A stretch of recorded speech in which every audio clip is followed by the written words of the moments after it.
एक नगर में एक जमींदार रहता था। उसकी दो बेटियां थीं। वह अपनी दोनों बेटियों से बड़ा प्रेम करता था। एक दिन अचानक उसकी पत्नी बहुत बीमार हो गई।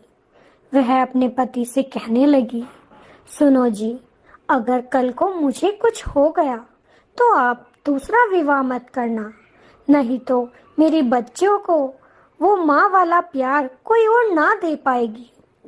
जमींदार बोला, अरे पगली, तुझे क्या होगा? तुझे कुछ नहीं होगा। तू मेरे साथ हमेशा रहेगी और मैं अपनी बच्चियों के लिए दूसरा विवाह भी नहीं करूँगा। जमींदार की पत्नी को तसल्ली हो गई, लेकिन होनी को कौन टाल सकता था। एक दिन जमींदार की पत्नी स्वर्ग सिधार गई। जमींदार अपनी दोनों छोटी बच्चियों को कैसे पालता?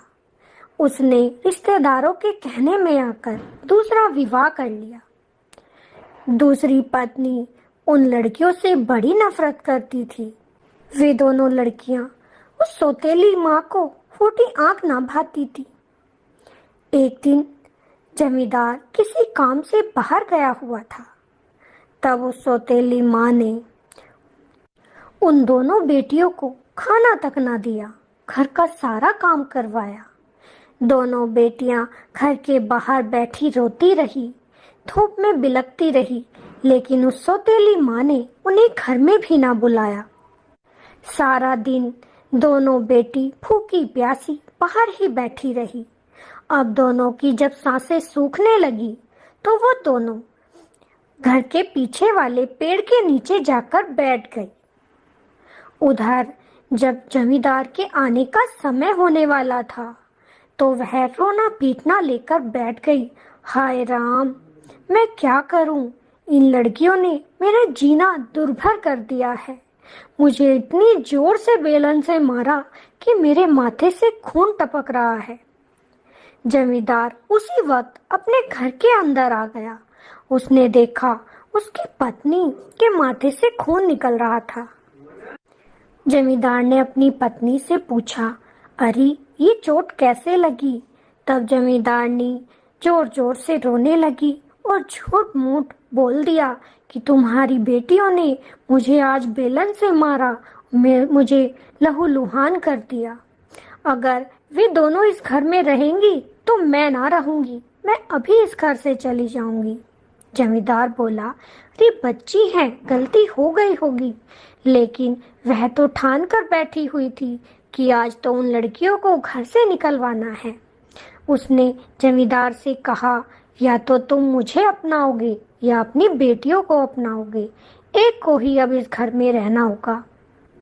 जमींदार ने सोचा कि अगर इसे घर से निकाल दिया तो घर कैसे चल पाएगा।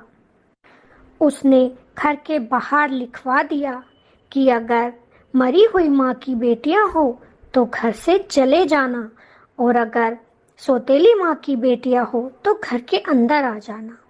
दोनों बेटियां जब शाम को पेड़ के नीचे से उठकर अपने घर आने लगी तो उन्होंने दीवार पर ये सब पढ़ा। अब दोनों की दोनों वहीं से वापस हो चली। चलते चलते एक जंगल में पहुंच गई। जंगल में दोनों की दोनों ने थोड़ी सी लकड़ियां इकट्ठा की, पत्थर से आग जलाई और सेकने बैठ गई। अब छोटी बहन को नींद आने लगी। बड़ी बहन ने कुछ पत्ते तोड़े और अपनी छोटी बहन को उन पत्तों पर सुला दिया। दोनों ठंड में उस जंगल में बैठी हुई थी।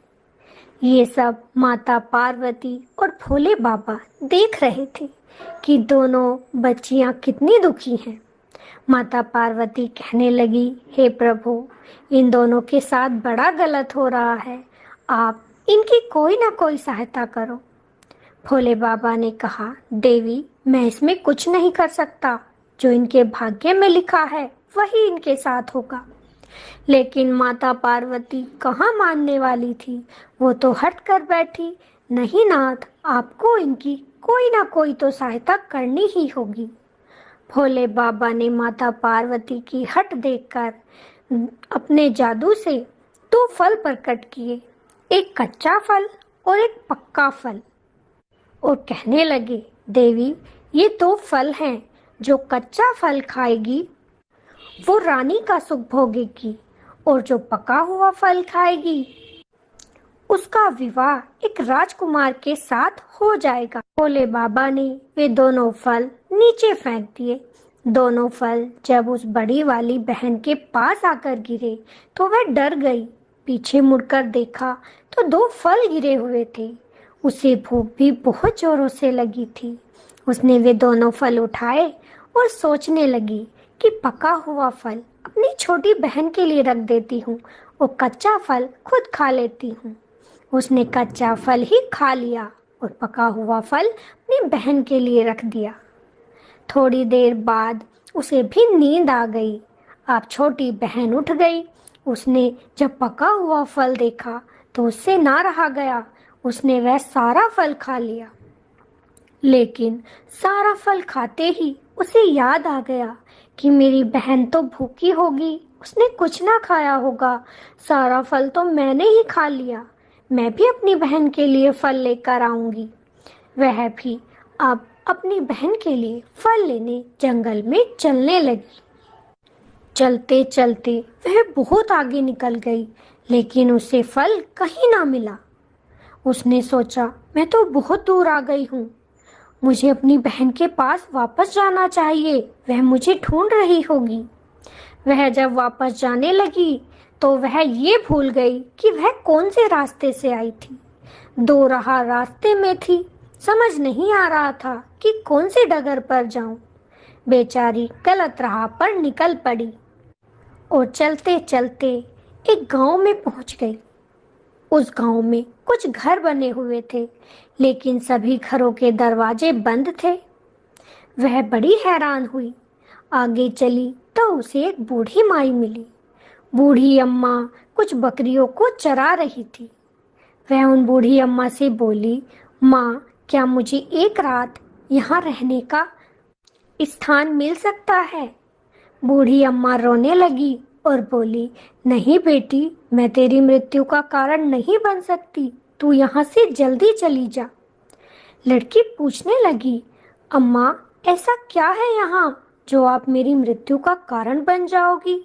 तब बूढ़ी अम्मा ने रोते रोते सारी बात उस लड़की को बताई कि बेटी, यहाँ एक दानव रोज रात को आता है और किसी न किसी गांव वाले को उठाकर खा जाता। इन सभी गांव वालों ने विनती की कि हे दानव, हम रोज तेरे लिए भोजन का प्रबंध कर दिया करेंगे, तुम ऐसे किसी को भी उठाकर मत खाया करो।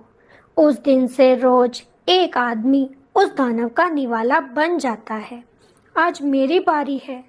जब वो मेरे घर आएगा और साथ में तुझे देखेगा तो वो तुझे भी नहीं छोड़ेगा बेटी, मैं तो इसीलिए रो रही हूँ। लड़की कहने लगी, अम्मा, बस इतनी सी बात, तो चिंता ना कर, आ मेरे साथ। आप दोनों बूढ़ी माँ के घर चली गई। लड़की ने कहा, माँ, मुझे थोड़ी सूखी घास और कुछ दही चाहिए। बूढ़ी माँ बोली, अरे बेटी, घास तो मेरे घर के पीछे बहुत पड़ी है, और रही बात दही की तो दही भी मेरे घर में बहुत है। सारा सामान तुझे यहीं मिल जाएगा।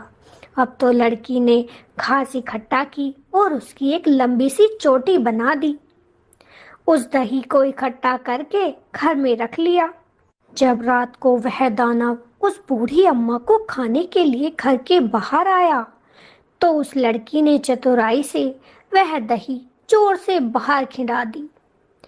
इतनी सारा सफेद सफेद देखकर वह दानव चौंक गया। अरे ये क्या है? ये किस दानव का इतना सारा थूक है? अरे जिसका इतना सारा थूक है वो कितना बड़ा होगा, वो कितना भयानक होगा। यही दानव सोच रहा था।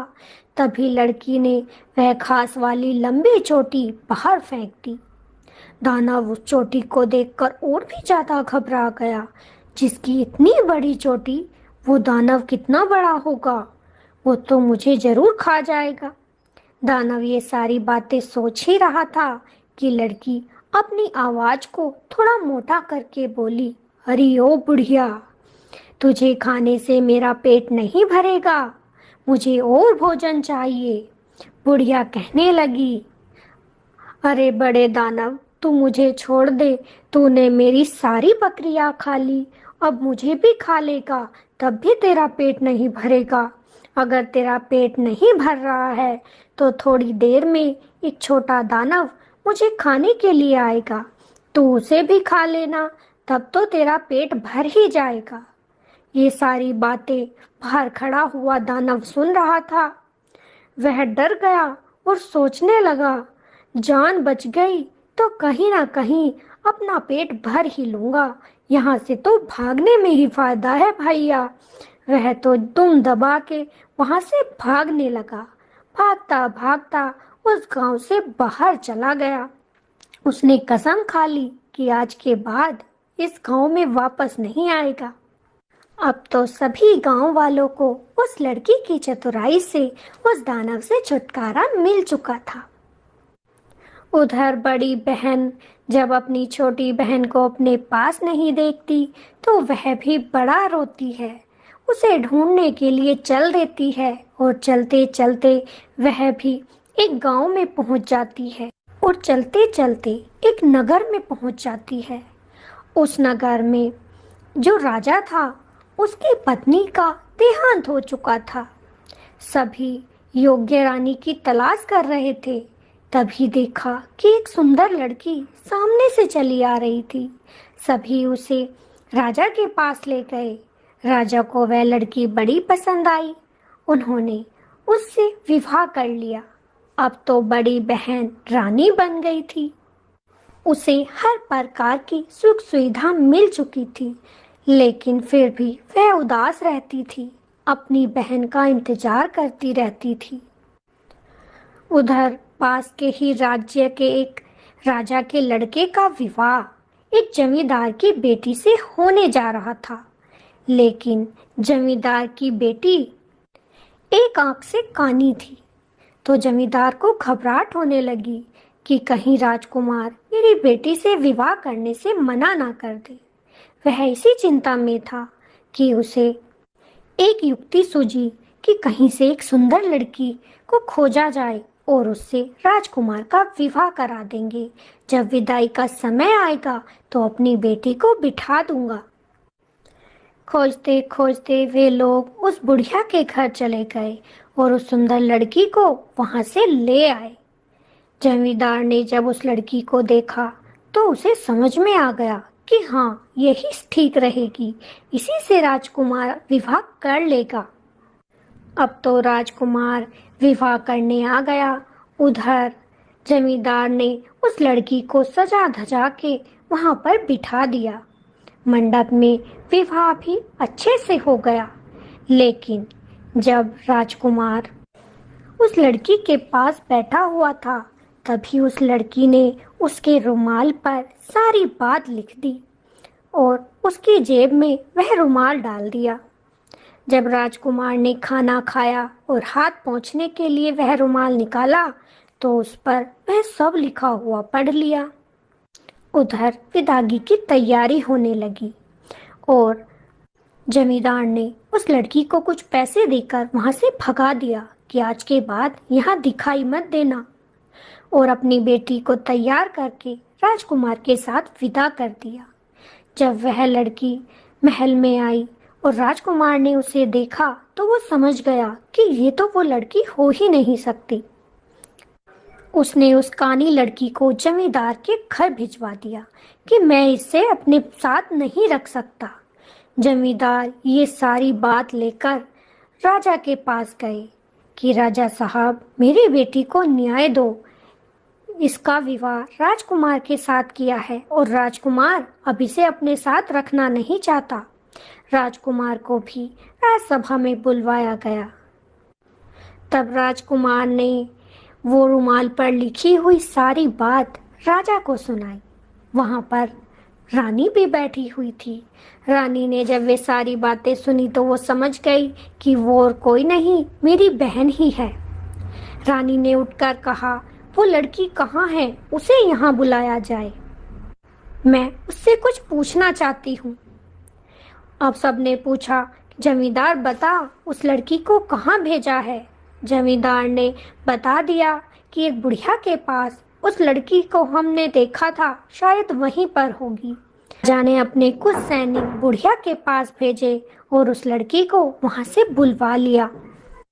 जब लड़की राजसभा में आई तो उसे रानी ने देखते ही पहचान लिया कि ये तो मेरी बहन है और उसके गले लग गई। उसके बाद जमींदार को कारागार में घेर दिया और उस लड़की का विवाह राजकुमार के साथ दोबारा से करा दिया गया। अब सब हंसी खुशी रहने लगे। तो आपको ये कहानी कैसी लगी, कमेंट में जरूर बताइए।